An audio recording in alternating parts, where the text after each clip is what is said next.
canvas. I'm using some old 8 by 8 inches canvas. It was some failed experiment, and I'm covering the surface with the pages from the old book. I'm using gel medium to adhere the pages to my canvas. I'm just applying it with the brush. It will act like a glue with my book pages. I'm covering the whole surface because I don't want the book pages to fall out or glue. The glue, I don't know how to call it. I'm also adding some gel medium to the edges of the canvas. I want it all to stick well.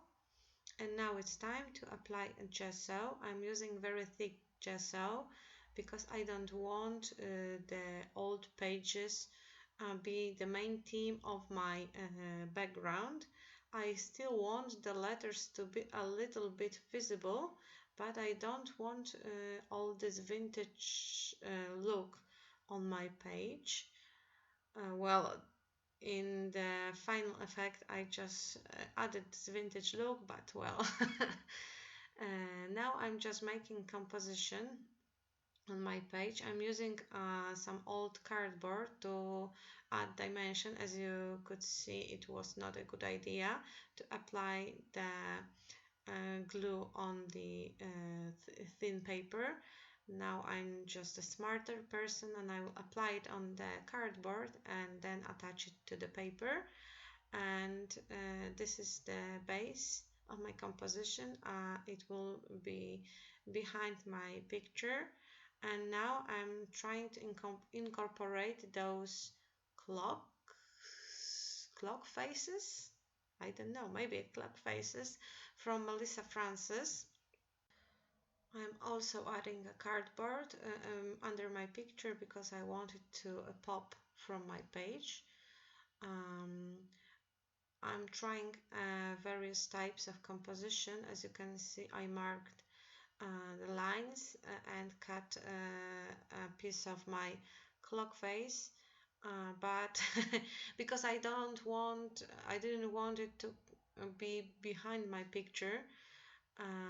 But as you will be able to see in a moment, it was a bad idea. Now I'm trying to fix it, and well, it's the way I do things. While I'm scrapping, I usually mess something, and half of my job with the project is trying to fix what I've done wrong.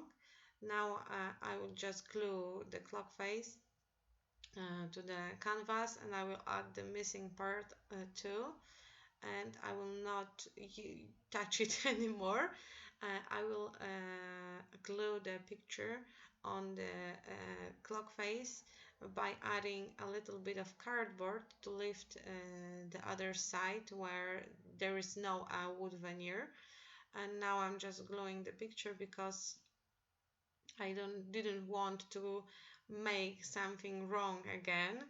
And I also had these beautiful wings from Melissa Francis, and I wanted to add them on my picture. So sorry, I touched the camera. And I'm adding 3D foam to lift them up on my page.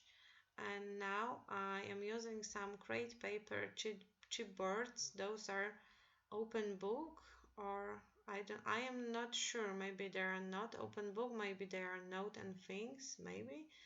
And I'm trying to mix and match them in my composition. This is just a play with the stuff. It's nothing really unusual. This is just my creative process, and once again I'm doing the same. I'm cutting off the part of the piece, and after that I will be probably trying to fix it, but well, this is how I work. I don't like to put the composition on the page and glue it in the final moment. I like to glue pieces quickly, because if I want to do this, I usually put things away, add them again, put things away, add them again, and it takes me so long to finish the project. Now I'm gluing the smaller clock face to my canvas. I act like a fit it. If it fits here, glue it here, and you'll be worrying later if it will not look good on the page. I know that many girls just plan their composition, put things on the page and glue them only if they are sure that this is the right place. But I used to do that, but then I was making a layout like 3 or 4 days, and now I'm just playing, and I'm not treating my pages or canvas like a piece of art. They don't have to be perfect. And now it's time for adding some color to my background. I'm using this gorgeous blue sorbet. It's called Pixie, and I'm also using the pink velvet called Persimmon. I'm applying with the finger, with the brush, just to add a color. I don't want to create a thick layer. I just want to add this shimmer to the white surface. I don't know how to call it in a different way.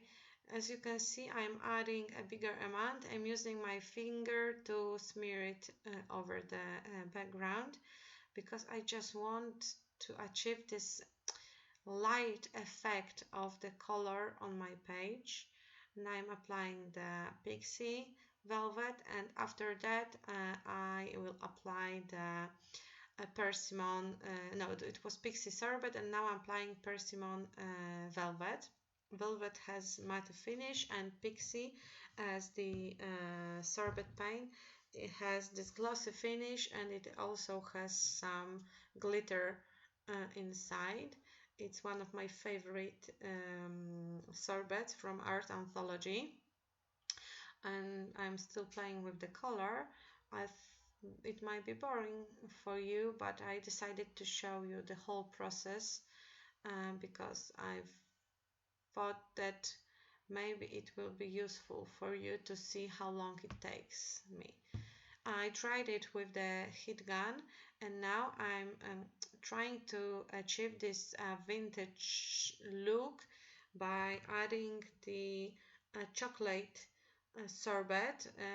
I'm just applying very thin amount of it on the edges and in some points of my canvas.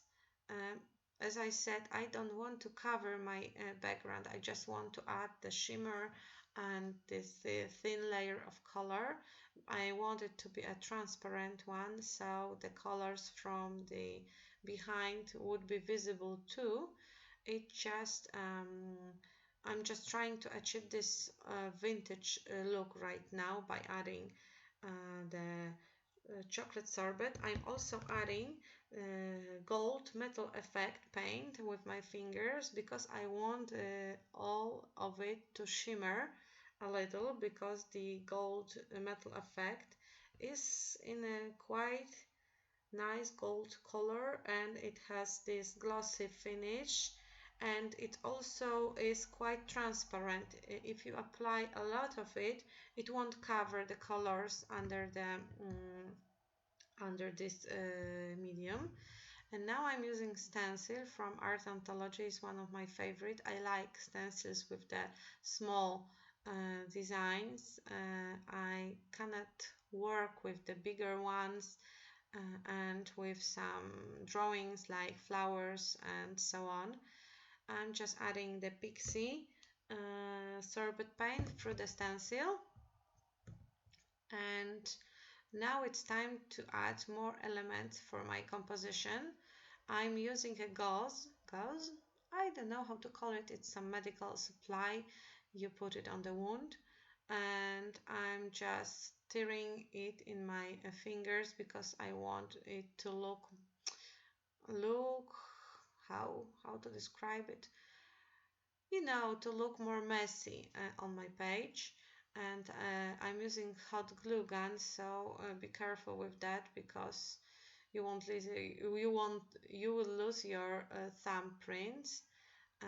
I'm using the stick to put the gauze under the flowers, but still my fingers wasn't protected enough. I got burns on my fingers. I'm using some Prima flowers and Wild Orchid Crafts flowers too. And now when everything was ready, I used the coloration spray called Sandcastle. It looks really brownish and dark, but it isn't in real light. It's more like sand on the beach. As I said, it looks dark now, but it will be dry and it won't look as brownish as it looks now. And now I'm applying Siesta Key coloration spray. It's also a very nice turquoise color. And once again, when everything is dried, I am using the gold metal effect to add the final shimmer to my page.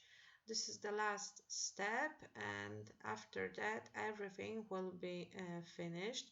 As you can see, I'm applying it on the flowers too, and that's it. Canvas is ready, and now it's a little of the slideshow. You can see more details on the better quality pictures. And thank you for watching. If you liked it, please leave me thumbs up. You can also follow my YouTube channel, and see you soon. Bye bye.